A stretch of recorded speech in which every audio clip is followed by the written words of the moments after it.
ही ग्रामसेवक कृषी सहाय्यक यांच्या मार्फत प्रतिज्ञापत्राद्वारे कुणबी प्रमाणपत्र दिल्यास ओबीसी आरक्षण धोक्यात येईल अशी भीती ओबीसी नेते नवनाथ वाघमारेंनी वर्तवली आहे। एकनाथ शिंदे मुख्यमंत्री असताना लाखो बोगस कुणबी प्रमाणपत्र देण्यात आल्याचा आरोपही वाघमारेंनी केला।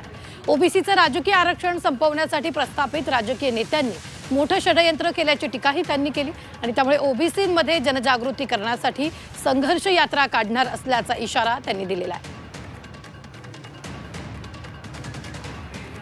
खरं तर या मागच्या 2 वर्षांमध्ये एकनाथ शिंदे तत्कालीन मुख्यमंत्री असताना त्यांनी जो अध्यादेश काढला आणि रातोरात ह्या महाराष्ट्रामध्ये 58 ते 59 लाख बोगस कुणबी नोंदीमार्फत प्रमाणपत्र वाटप करण्याचं काम केलं। ते सुद्धा चुकीचं आहे, कारण की ते वाटप करता येत नव्हते, पण त्याच्यात गैरप्रकार करण्यात आला, अधिकारी मॅनेज केले, त्याच्यामध्ये लाखोचा गैरव्यवहार आहे।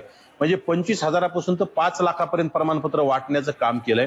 आणि आता तर एवढं निवड ग्राम विकास अधिकारी असेल, कृषी सहाय्यकांना यांना जर अधिकार दिले आणि प्रतिज्ञापत्रावर जर दिलं की ही माझी भावकी आहे, ही माझ्या कुळातलंय, आणि यांना जर देत राहिलं तर ओबीसीला शिल्लक जागा राहणार नाही।